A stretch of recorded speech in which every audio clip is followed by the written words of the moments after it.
Cari maklumat dan berita politik yang bebas, kupasan yang tepat, panas. Dapatkannya secara eksklusif hanya di Jom Channel.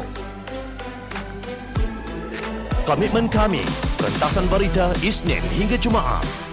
Berbicara dan isu semasa, kami garapkan secara langsung. Panel-panel berkaliber dan profesional. Interaktif, pandangan anda kami raikan. Jangan lupa bersama kami di setiap hujung minggu dalam edisi khas mingguan. Jom Channel, moving forward, sharing a new experience.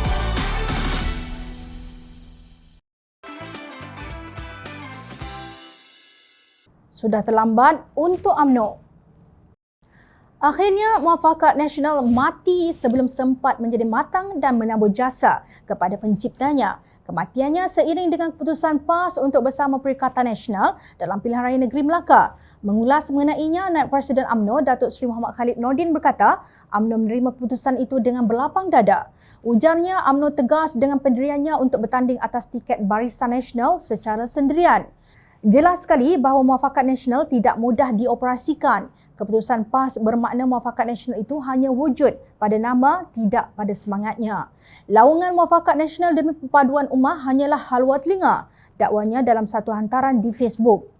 Beliau menegaskan bahawa keputusan UMNO untuk tidak bekerjasama dengan PPBM maksudnya bersatu bukan kerana ia membelakangkan kepentingan ummah dan bangsa Melayu. Tetapi kata Khalid, bersatu secara terang dan jelas seteru UMNO kerana kelahirannya adalah untuk mengganti UMNO. PAS wajar mengerti kedudukan ini. Kerana itu UMNO tidak memerlukan PAS untuk mendamaikan ia dengan PPBM. Seperti UMNO juga tidak pernah mengusahakan damai antara PAS dan Amanah demi kepentingan ummah kerana UMNO tahu sejarah keduanya, katanya. Beliau memberi amaran bahawa PAS tidak boleh mengikat UMNO dengan muafakat nasional dan pada masa yang sama mendambakan Perikatan Nasional. PAS katanya wajar terus dengan Perikatan Nasional kerana ia tidak boleh terus keliru dengan apa yang parti itu kehendaki.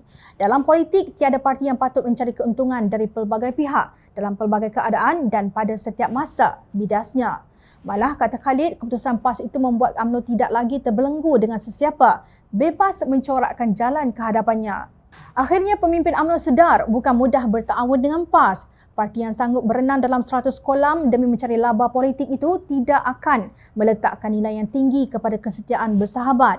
PAS sudah pernah bersama dalam Pakatan Rakyat, namun ia memutuskan tahluf siasinya dengan Keadilan dan DAP yang membantu kemenangannya di Selangor. Akhirnya ia mencetuskan kelahiran Amanah setelah sekumpulan pemimpin PAS yang pro Pakatan Rakyat gugur setandan dalam pemilihan di Muktamar tahunan PAS ke-61 pada 2015. Namun sehingga hari ini Presiden PAS Datuk Seri Abdul Hadi Awang masih meracau. Kononnya Melayu dalam Pakatan Harapan adalah liberal. Beliau mentahmah bahawa Amanah ditubuhkan oleh DAP walaupun tidak berani menyebut namanya. Dalam masa 2 tahun melibatkan kalangan Melayu yang liberal, termasuk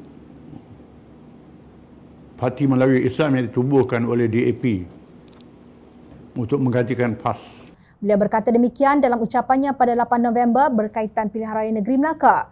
Berbalik kepada pendirian Khalid itu, secara tersirat ia satu peringatan kepada pemimpin UMNO yang mesra Perikatan Nasional bahawa jalan kemenangan ialah sokongan semua kaum dan bukan hanya Melayu. Dalam politik yang telah sangat disruptif, kemenangan akan banyak bergantung kepada tawaran dasar yang lebih baik, kepimpinan yang lebih dinamik, rencana ekonomi yang lebih lestari dan rencam generasi muda yang mesti difahami, tegasnya.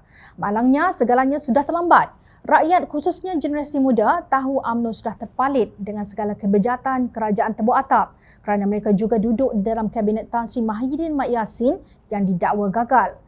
Kini lebih 2.5 juta kes terkumpul jangkitan COVID-19 dan kematian lebih 29,000 dicatatkan oleh Kementerian Kesihatan Malaysia. Kadar pengangguran pada 31 Disember 2019 sebanyak 3.2% telah meningkat sehingga 4.9% pada 2020 dan 4.8% pada 2021. Hari ini, daripada 37,415 perniagaan yang dilapor gulung tikar, 26,007 merupakan usahawan mikro diikuti 2,738 perusahaan kecil dan sederhana. Rakyat sengsara sehingga ada yang mengangkat bendera putih. Peluang telah dipersiasiakan kerana keutamaan Kerajaan Gabungan Perikatan Nasional Barisan Nasional tersasar dan ternyata gagal.